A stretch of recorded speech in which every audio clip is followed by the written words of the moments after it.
Have you ever wondered what happened when Enoch suddenly vanished from the world? What made the powerful angels personally come to take him to heaven? Follow the video to uncover this hidden secret and the terrible consequences it brought to humanity. When Enoch turned 365 on the grand day of the first month, he was at home alone, sad and weeping. Suddenly, two large men, their faces shining like the sun, and their eyes blazing with fire, appeared before his bed. They called out, "Enoch, Enoch," waking him up and said, "Rejoice, Enoch, do not fear. The eternal God has sent us to you, and today you will ascend with us to heaven."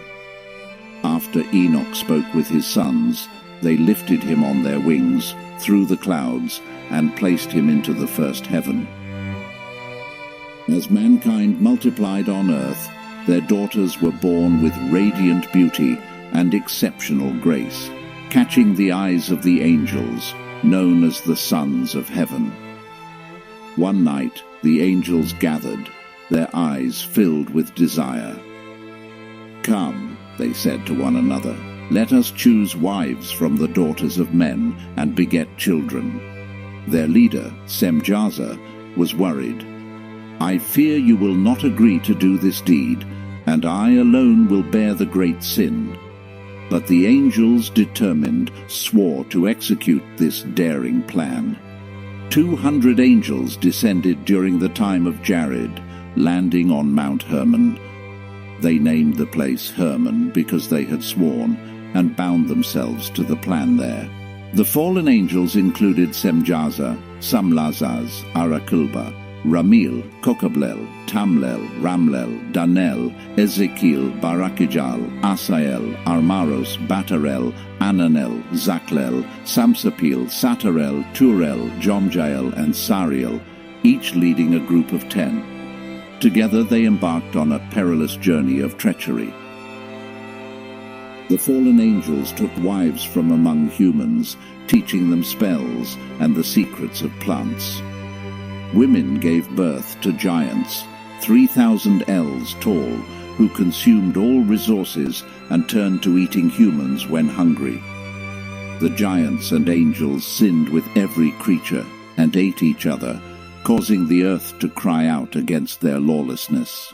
Azazel, one of the fallen angels, taught humans to make swords, knives, shields, and armor. He revealed the secrets of metals on earth and the art of working them. He taught them to make bracelets, jewelry, use antimony, and apply eye makeup, as well as various precious stones and dyes.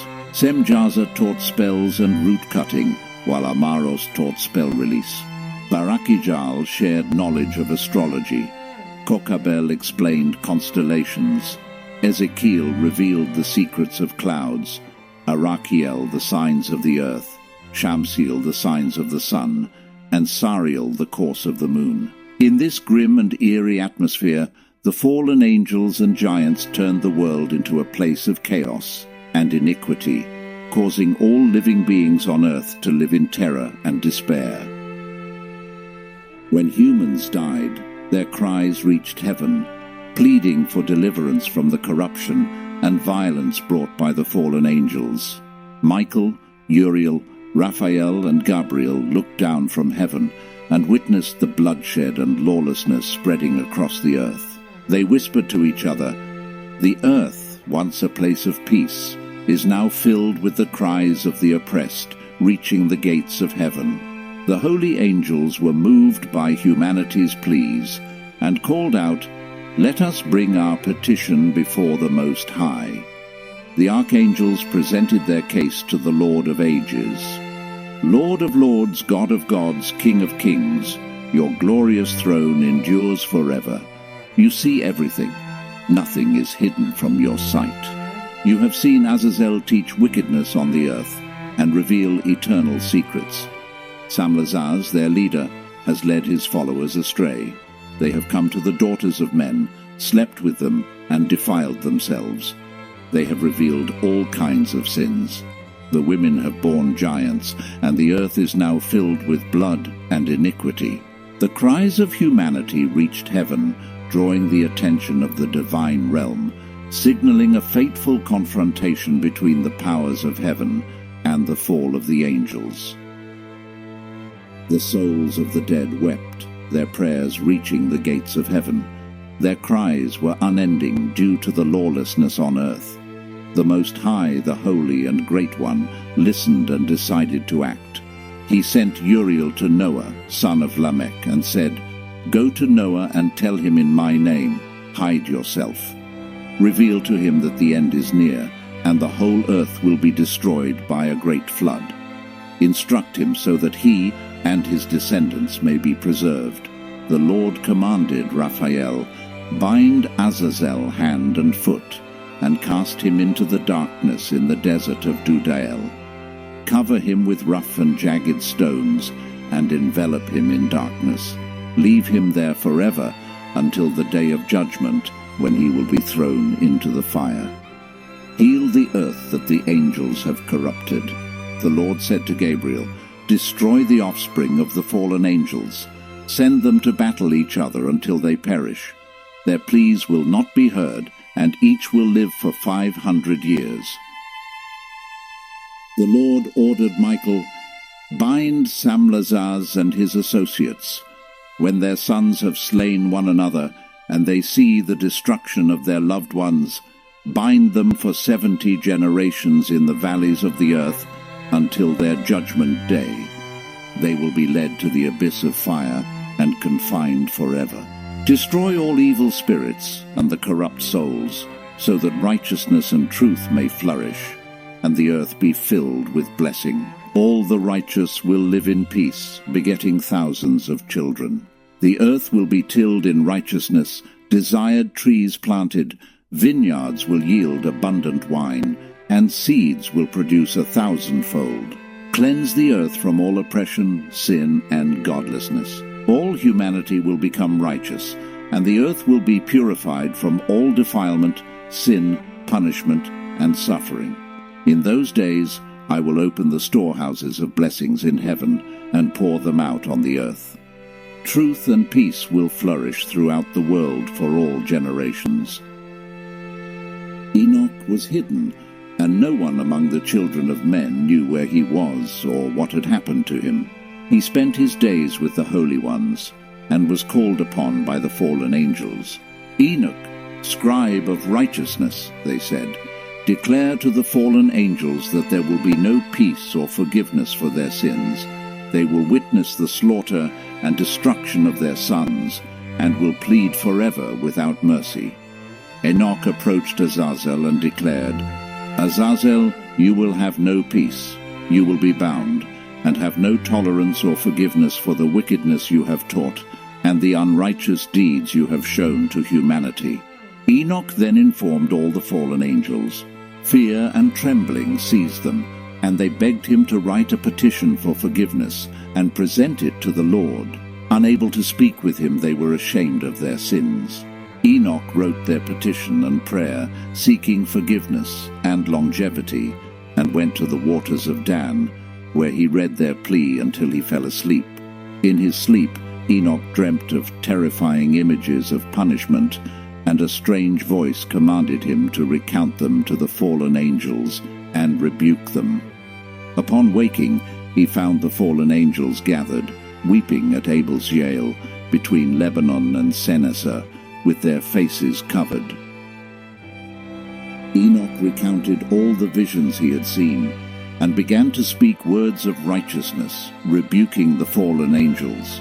He spoke of the dream given by the Great Holy One, where he was ordered to reprimand the fallen angels. He said, "I have written your petition, but in the dream it was revealed that your plea will not be accepted. Judgment has been passed. You will be bound on earth forever, and witness the destruction of your sons. They will fall by the sword before you. Your pleas for them will not be granted." In Enoch's dream, he was called by the clouds and mist, taken into heaven. He saw a wall of crystal surrounded by tongues of fire. Inside, he entered a large house made of crystal, with walls and foundations of crystal, and a ceiling radiant with lightning and stars. In a second, larger house, he saw a high throne made of crystal, with wheels like the shining sun and images of cherubim. The great glory sat upon the throne, his robe brighter than the sun and whiter than snow. Myriads of angels stood before him, but he needed no counsel. As Enoch trembled and lay prostrate, the Lord called him, "Come here, Enoch, and hear my word." A holy one awakened him and brought him to the door. The Lord said, "Go and tell the fallen angels that there will be no peace or forgiveness for them. They have left the high, holy, and eternal heaven, defiled themselves with women, and fathered giants." Enoch recounted his marvelous journey through mystical realms, where he witnessed the secrets of the universe, stars, lightning, and the treasures of the heavens. He was brought to a river of fire, where fire flowed like water, and saw mountains cloaked in winter darkness. Enoch saw beautiful gem-covered mountains, and a place ablaze day and night, where 7 majestic mountains stood. He approached an endless abyss where heavenly columns of fire fell, beyond which lay a desolate, terrible land, without water or birds. Enoch saw 7 stars like great burning mountains. When he asked about them, an angel explained, "This is the end of heaven and earth, a prison for the stars and heavenly hosts. These stars violated God's command, not appearing at their appointed times. In his wrath God has bound them until their sins are complete in 10,000 years." Uriel added, "This is where the fallen angels joined with women, their souls taking many forms to defile mankind and lead them astray into sacrificing to demons as gods. Here they will remain until the great day of judgment."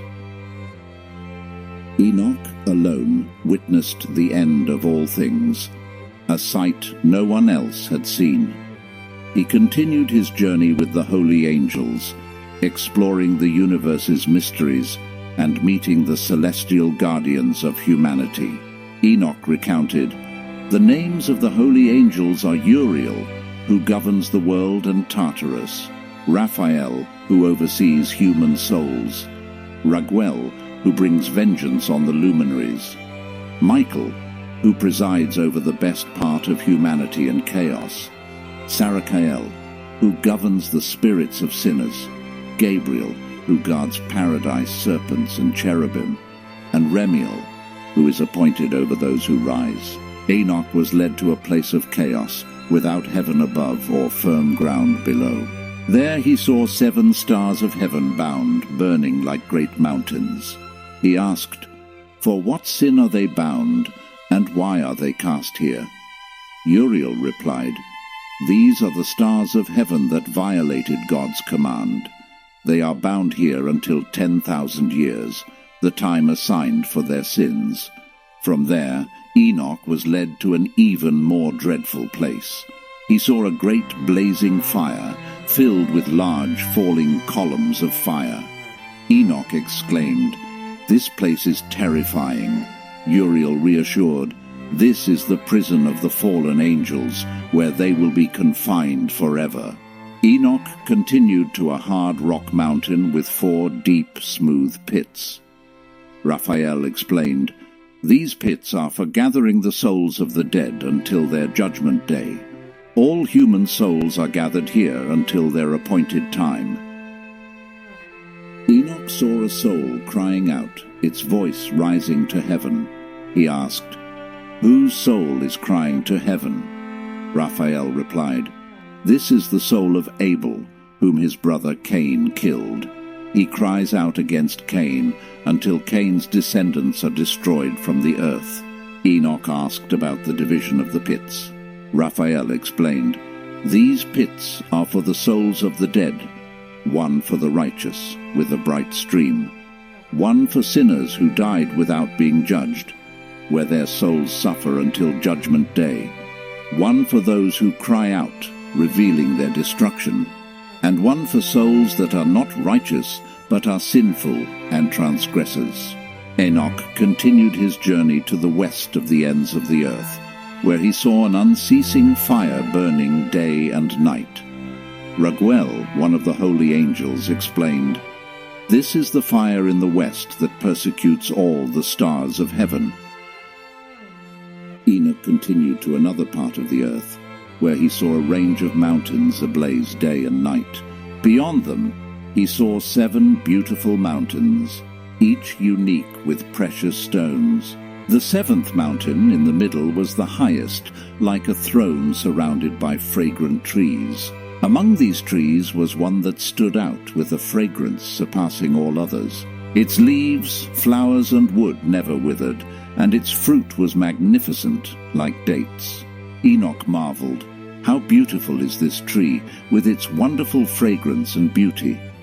Michael, one of the revered angels, replied, "This high mountain, whose summit is like God's throne, is where the great Holy One, the Lord of glory, the eternal King, will descend to visit the earth with goodness.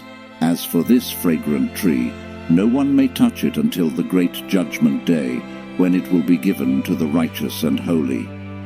Its fruit will be food for the chosen ones, and it will be transplanted to the holy place, the temple of the Lord, the eternal King. They will rejoice with joy and happiness and enter the holy place.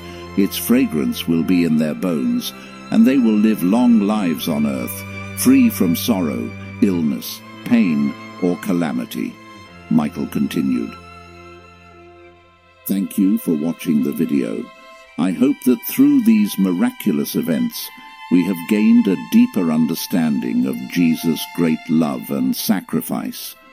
If you found this video helpful, please hit the subscribe button and turn on notifications so you don't miss any exciting content. God is always with you. Goodbye, and see you in the next video.